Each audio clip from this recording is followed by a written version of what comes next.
அரசாங்கம், காவல் நிலையம், நீதிமன்றம், நாடாளுமன்றம், சட்டமன்றம் இவ்வளவு ஏன் கடவுள் கூட மண்ணள்ளி போட்டார். இந்த மண்ணில் மனிதராய் பிறந்து விலங்குகளாய் உழைத்து மடிந்தோம்.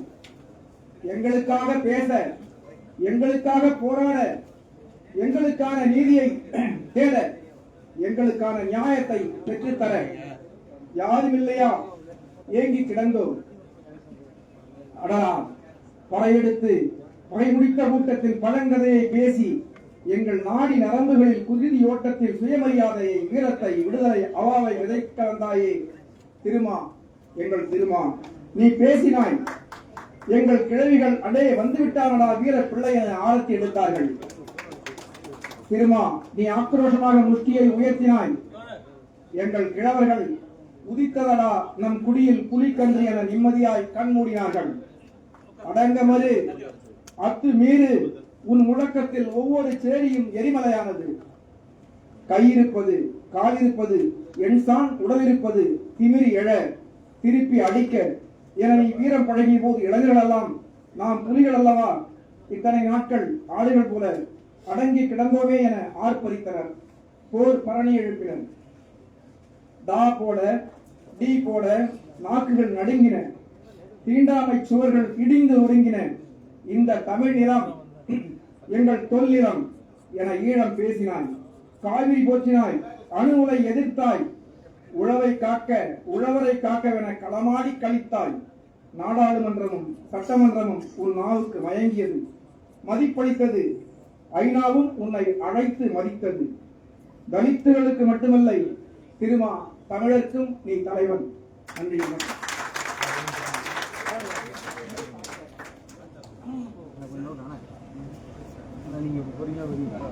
அடுத்து விருதாளுமை குறித்த பாடாண் திணையரங்கு தொடங்குகிறது. தமிழில் தனிப்பெரும் கவியாளுமை சுகீர்தராணி. தனிப்பட்ட வகையில் நான் லேடி காகாவின் ரசிகை. லேடி காகா பாடல்களில் வருகின்ற விடுதலை உணர்ச்சியை சுகீர்தராணி கவிதைகளில் அனுபவிக்க முடியும். தமிழகம் பெற்ற சில்வியா கிளார்க் இவர். மாயா ஏஞ்சலோ போல கவிதைகளால் நம்மை கவரும் கவிஞர் சுகீர்தராணி இதோ விருதாளுமைக்கு வாழ்த்தள்ளி பெற வருகிறார்.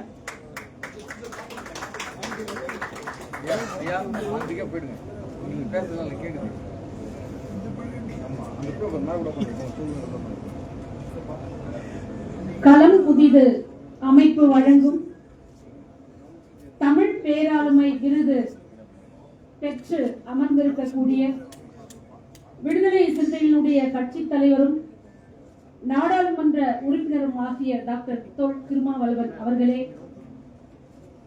இந்த விருதினை வழங்கி தலைமையுரை ஆற்ற வந்திருக்கக்கூடிய பாக்களில் வல்லவர் பாவலர் அறிவுமதி அவர்களே, வாழ்த்துறை வழங்க வந்திருக்கக்கூடிய கவிஞர் பவா செல்லதுரை அவர்களே, கவிஞர் மனுஷபுத்திரன் அவர்களே, களம் புதிது என்ற அமைப்பை ஏற்படுத்தி அதன் வழியாக முதன் முறையாக தமிழ் பேராளுமை விருது ஒன்றை நிறுவி அதனை கொடுத்தால் தமிழகத்தின் தலைமகனாகிய தொல் திருமாவளவன் அவர்களுக்கு மட்டுமே கொடுக்க வேண்டும் என்று நிறுவி இந்த விருதினை தந்திருக்கக்கூடிய கவிஞர் கரிகாலன் அவர்களே,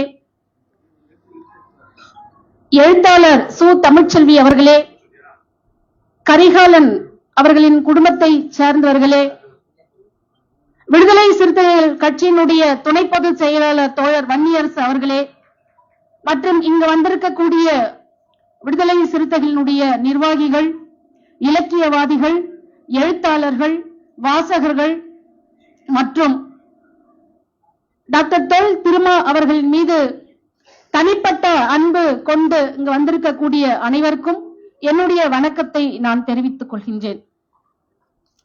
தொடக்க ஆட்டக்காரராக நான் களம் இறங்கி இருக்கின்றேன்.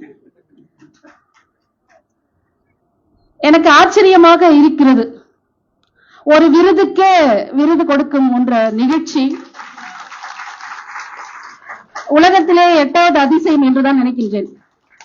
ஒடுக்கப்பட்ட மக்களுக்கெல்லாம் நீங்களே ஒரு விருதாக இருக்கின்ற பொழுது விருதுக்கே ஒரு விருதா என்ற வியப்பு எனக்கு மேலிடுகிறது. ஒரு தொல் திருமாவளவனுக்கே தமிழ்நாடு தாங்காது. ஆனால் மேடையில் 2 திருமாவளவன்கள் இருக்கிறார்கள். ஒன்று கவிதை கரிகாலன், இன்னொன்று கருத்தியல் கரிகாலன். கரிகால் சோழனுடைய பட்ட பெயர் திருமாவளவன். ஆக இங்கே 2 கவிதை கரிகாலனும் இருக்கின்றார், கருத்தியல் கரிகாலனும் இங்கு இருக்கின்றார்கள். ஒரு கரிகாலனுக்கே தாங்காத தமிழ்நாடு, 2 கரிகாலன்கள். விடுதலை சிறுத்தைகளினுடைய கட்சி தலைவராக, ஒரு நாடாளுமன்ற உறுப்பினராக, ஒரு சிந்தனைவாதியாக, ஒரு புரட்சியாளராக, ஒடுக்கப்படும் மக்களுக்கெல்லாம் போராடுகின்ற ஒரு போராளியாக, ஒரு மாற்று குரலை உடையவராக, ஒரு எதிர்ப்பு குரலை உடையவராக, இளைஞர்களுக்கெல்லாம் எழுச்சியை தருகின்ற ஒரு எழுச்சி தலைவராக இங்கு வீற்றிருக்கக்கூடிய நம்முடைய தலைவர் டாக்டர் தொல் திருமாவளவன் அவர்களுக்கு பல்வேறு முகங்கள் இப்படி இருக்கின்றன. ஆனால் நீங்கள் அறியாத ஒரு முகம் இங்கே இருக்கிறது. அதுதான் அவருடைய கவிதை முகம். இந்த மேடையில் வீற்றிருக்கக்கூடிய அனைவருமே கவிஞர்கள் தான்.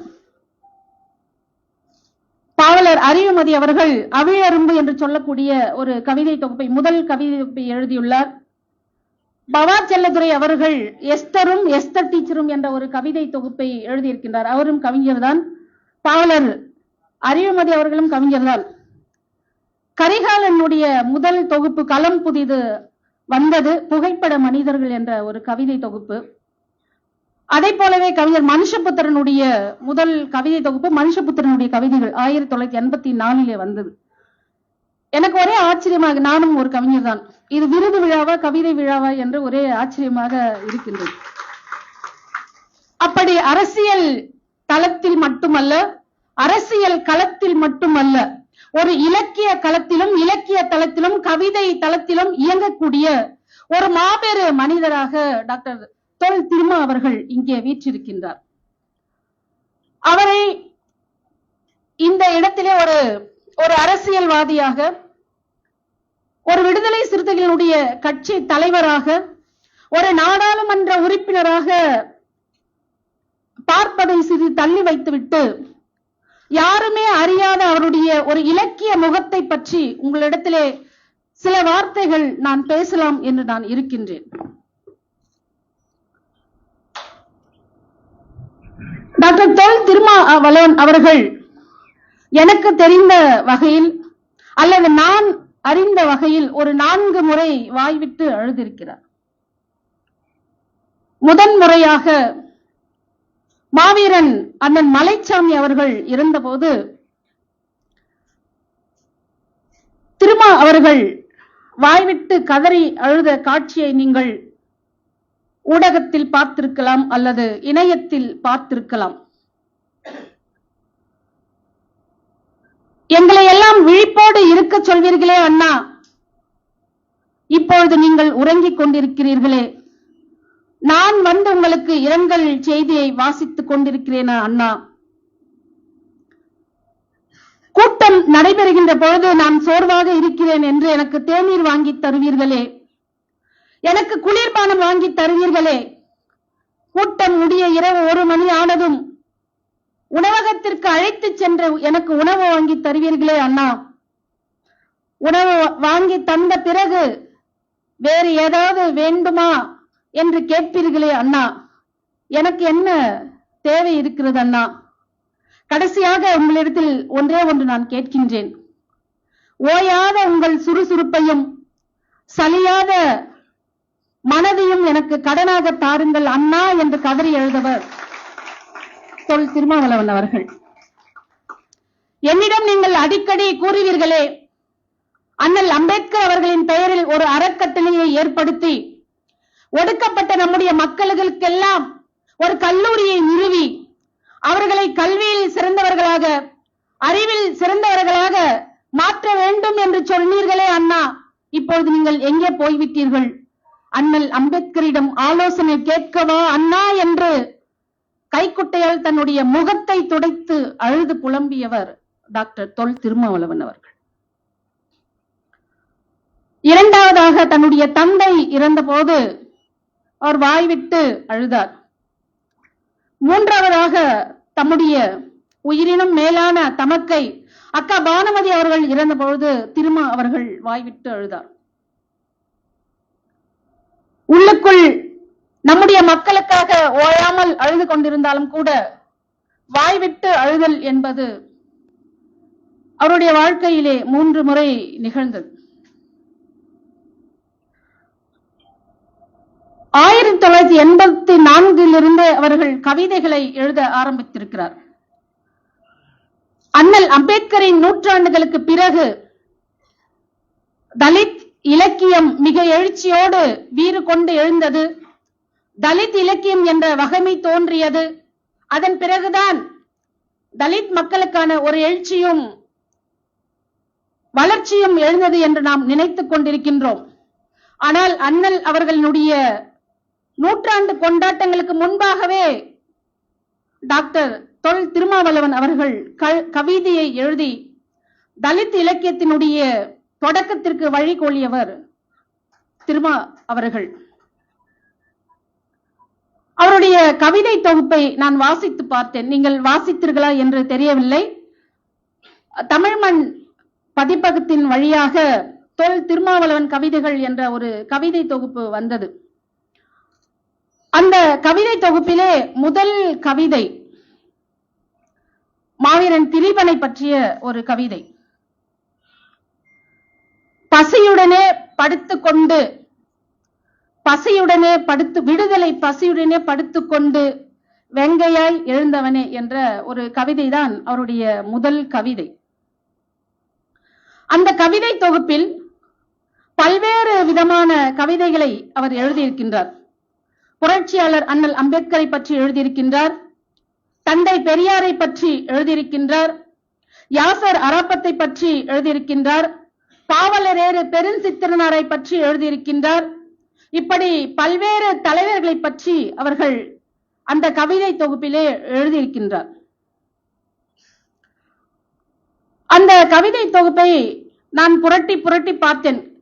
கல்லூரி காலம் தொடங்கி எழுதப்பட்ட கவிதைகள்.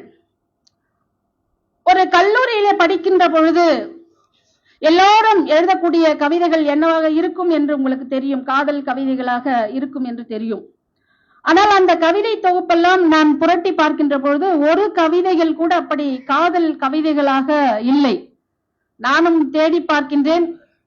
தேனே மானே பொன்னே பூங்குயிலே கருங்குயிலே மணிப்புற எந்த கவிதையும் இல்லை. ஒரு கல்லூரி படிக்கின்ற காலத்தில் இருந்தே அவர் கருத்தியல் தளத்தில், சாதி ஒழிப்பு களத்தில், அண்ணலின் பாதையில் எழுதியிருக்கக்கூடிய கவிதைகள் அனைத்தும் எல்லோருக்கும் ஒரு விழிப்புணர்வை ஏற்படுத்தக்கூடிய, எல்லோருக்கும் ஒரு எழுச்சியை ஏற்படுத்தக்கூடிய, எல்லோருக்கும் ஒரு ஓர்மையை ஏற்படுத்தக்கூடிய கவிதைகளாக அவை இருக்கின்றன. பழைய நினைவுகள் என்ற ஒரு கவிதை. அந்த கவிதையில் இப்படி சொல்லுகின்றார். ஆளுக்கொரு ஊரிலிருந்து அறிவை பெற இந்த கல்லூரியிலே சேர்ந்தோம். தினம் தினம் ஆனந்தமாய் ஆடி பாடி கதைகள் பல பேசி மகிழ்ந்தோம். வகுப்பறைக்கு உள்ள போய் அமராமல் கல்லூரி வாசலிலே நின்று கழித்தோம். என்னன்னா அப்பே பல குறும்பெல்லாம் பண்ணிக்கிறாரு. கல்லூரி வகுப்பறைக்குள் உள்ளே போய் அமராமல் கல்லூரி வாசலிலே நின்று கழித்தோம். வகுப்பறைக்கு வராத நண்பர்களுக்கெல்லாம் அனுதினமும் வருகை குரல் கொடுத்து மகிழ்ந்தோம் அப்படின்னு சொல்ற. டாக்ஸி கொடுத்துருவார் வராதவங்களுக்கு எல்லாம். அந்த கவிதையில பசுமையான நினைவுகள் என்ற கவிதையில அப்படி எழுதிட்டு வர்றார். எழுதிட்டு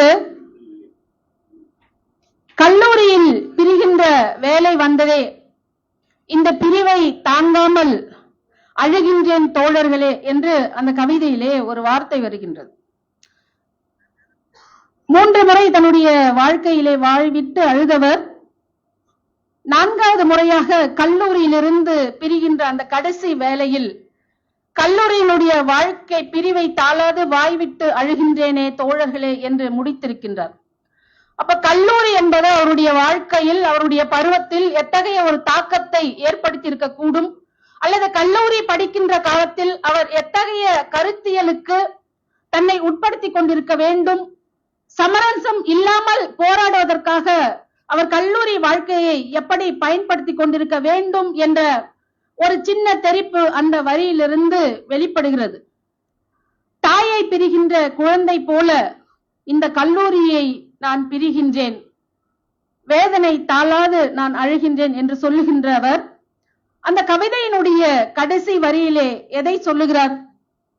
கல்லூரியை விட்டு நாம் பிரிந்து சென்றாலும் நம்முடைய கடமையை தவறாமல் செயல்படுவோம்.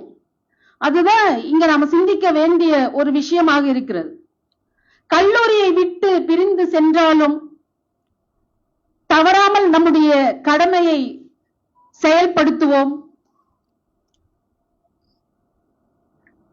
வலியார்க்கும் கல்லார்க்கும் இல்லார்க்கும் விடுதலைக்காக நாம் பாடுபடுவோம், நாம் உழைப்போம், உறுதி கூறுவோம் என்று அந்த கவிதையை முடிக்கின்றார்.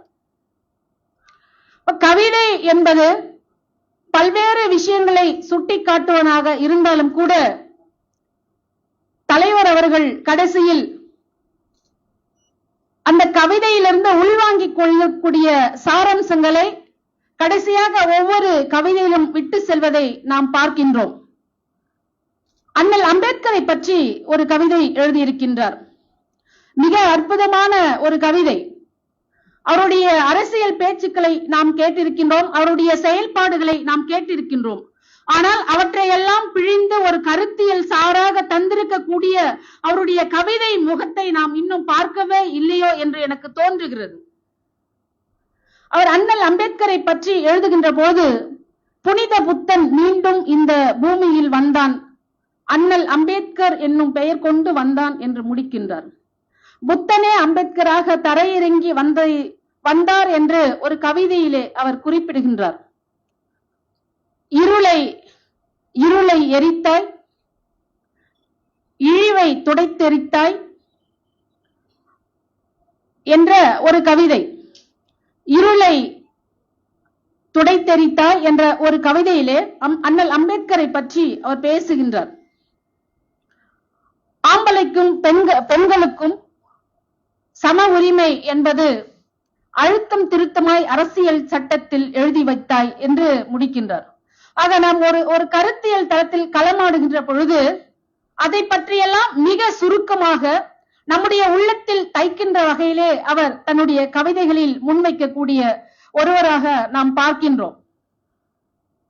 ராமரை பற்றி ஒரு கவிதை, தந்தை பெரியார் ராமரை எவ்வாறு பார்க்கின்றார் என்ற ஒரு கவிதை, அயோத்தி ராமனின் தோல் உரித்த ஈரோட்டு ராமன் என்ற ஒரு கவிதை. எவ்வளவு அழகாக சொற்களை அவர் மிகவும் சிக்கனமாக பயன்படுத்தி அந்த சிக்கனமான வார்த்தைகளிலிருந்து விரிந்த ஒரு பொருளை நாம் உணர்ந்து கொள்ளும்படியாக வைக்கின்றார். அயோத்தி ராமனின் தோல் உரித்த ஈரோட்டு ராமன் என்ற ஒரு கவிதை. 1000 காலத்து சாதியம் எரிந்தது, சேரியம் எழுந்தது என்று எழுதுகின்றார். 1000 காலத்து சாதியம் எரிந்தது, சேரியம் எழுந்தது என்ற ஒரு கவிதை. எவ்வளவு நாங்களும் எழுதி கொண்டிருக்கின்றோம் கவிதைகளை, ஆனால் அரசியலோடு சமூக உணர்வோடு வார்த்தைகளை தோய்த்து அறிவு தளத்தில் நின்று கொண்டு உணர்ச்சி பிழம்பாக சொல்லுகின்ற வார்த்தையிலிருந்து 1000 செய்திகளை நாம் பெற முடியும். அதுதான் 1000 காலத்து சாதியம் எரிந்தது, சேரியம் எழுந்தது என்று தந்தை பெரியாரை பற்றி கவிதைகள் எழுதுகின்ற பொழுது அவர் எழுதுகின்றார். இன்னொரு வார்த்தையும் அவர் சொல்லுகின்றார், ஆரியத்தை காப்பவர் அவன் பெருமாள், ஆரியத்தை காப்பவன் அவன் பெருமாள், அடித்தட்டு மக்களை காப்பவர் இந்த பெரியார் என்று எழுதுகின்றார். இதைவிட எளியவர்களுக்கும் படித்தவர்களுக்கும் படிக்காதவர்களுக்கும் ஒரு அரசியல் கருத்தியலை ஒரு எளிமையான சொற்களின் மூலம் மிக அழுத்தமாக சொல்லக்கூடிய ஒரு கருத்தியல் போராளியாக டாக்டர் திருமா அவர்கள் விளங்கி கொண்டிருக்கின்றார். இப்படி பல்வேறு கவிதைகள், அவருடைய இன்னொரு ஒரு கவிதை யாசர் அரபாத் பற்றிய ஒரு கவிதை, உலகத்தில் உள்ள எல்லோரும் தாய் பெற்ற பிள்ளைகள், உலகத்தில் உள்ள எல்லோரும் தாய் பெற்ற பிள்ளைகள், நீ மட்டும்தான் தாயை பெற்ற பிள்ளை என்று யாசர் அரபாத்தை, பாலஸ்தீன விடுதலைக்காக போராடிய மண்ணின் மைந்தரான யாசர் அரபாத்தை பற்றி நீ மட்டும்தான் தாயை பெற்ற பிள்ளை என்று எழுதுகின்றார். அண்ணன் மலைச்சாமியிடம் பெற்றார் அல்லவா, ஓயாத சுறுசுறுப்பும் சலியாத மனம். அந்த ஓயாத சுறுசுறுப்பையும் சலியாத மனத்தையும் தன்னுடைய தொண்டர்களுக்கு, தன்னுடைய கருத்தியலை பின்பற்றுகிறவர்களுக்கு, தன்னுடைய கருத்தியலோடு ஒன்றி தன்னோடு களம் ஆடுவதற்கு சொல்லக்கூடிய ஒரு வார்த்தையாக அவர் சொல்லுகின்றார். சோம்பலோடு இருக்காதே தம்பி, சோம்பலோடு இருக்காதே தம்பி, அது பெரும் சோகத்தை உண்டாக்குமே தம்பி.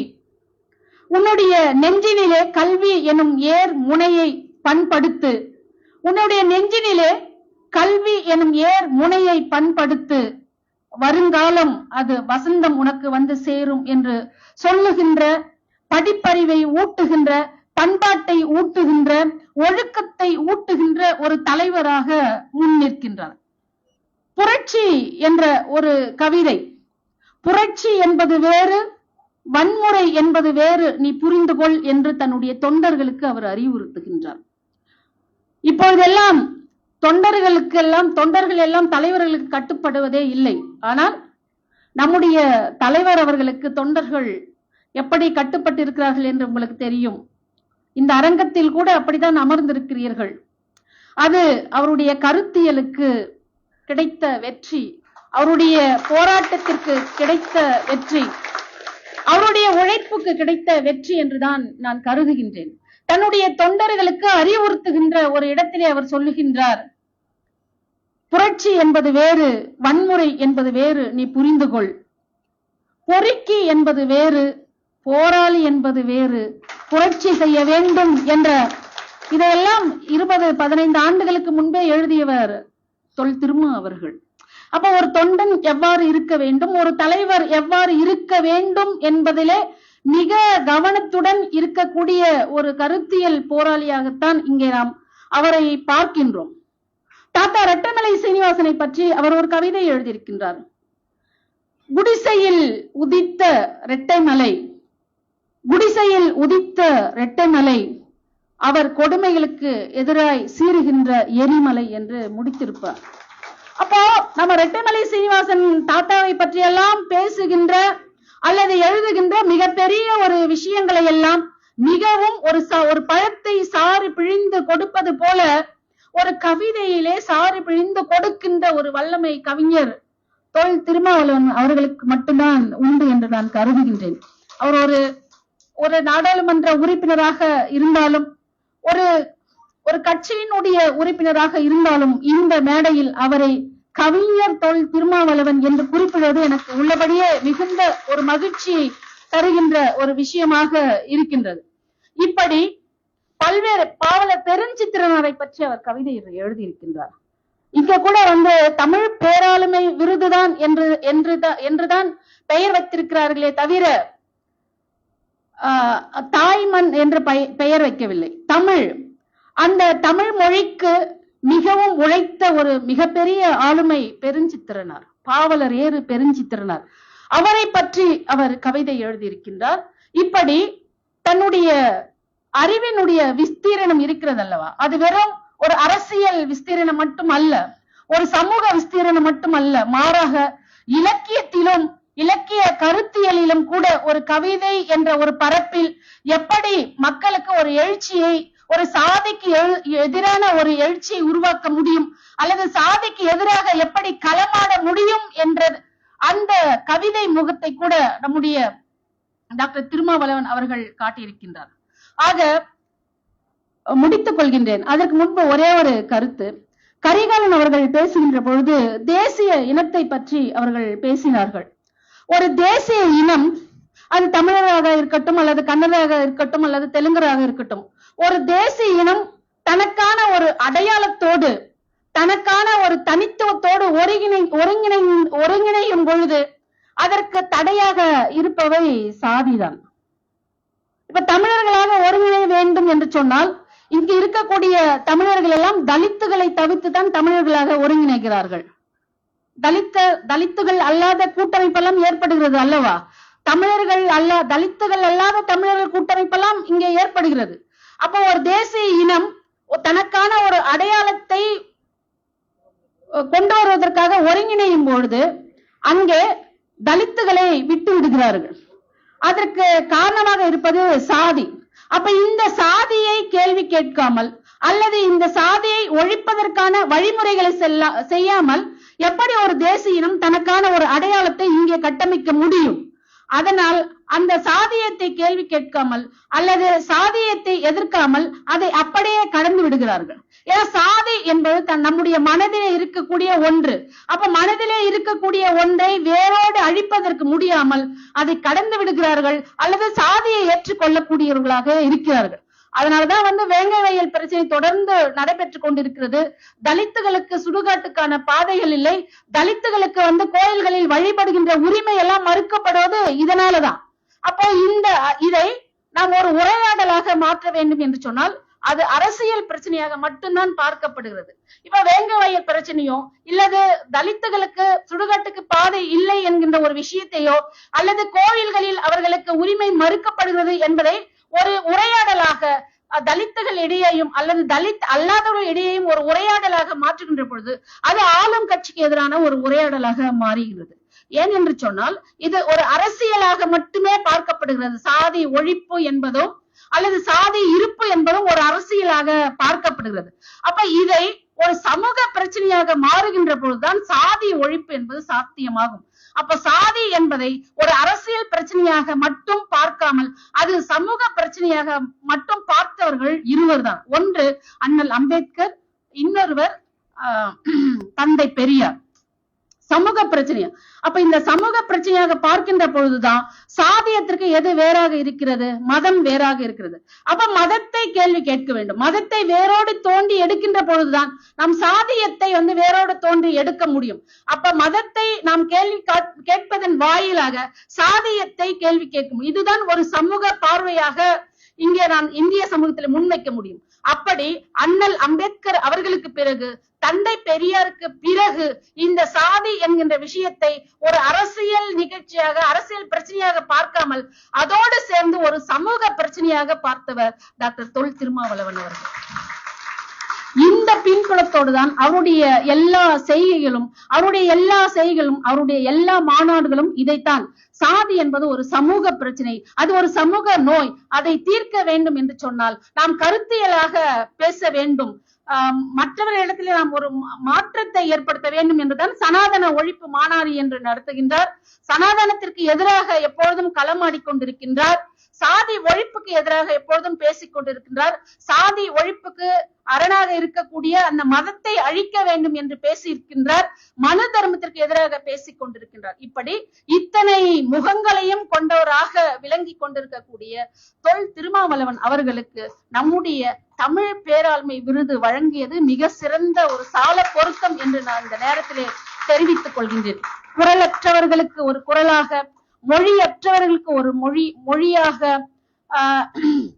நிலமற்றவர்களுக்கு குரல் கொடுக்கக்கூடியவராக தொல் திருமா அவர்கள் விளங்கி கொண்டிருக்கின்றார். அதனாலதான் இது தமிழ் பேராளுமை விருது என்று நாம் சொல்லி இருக்கிறோமே தவிர இது தமிழுக்கு மட்டுமான ஒரு விருது அல்ல.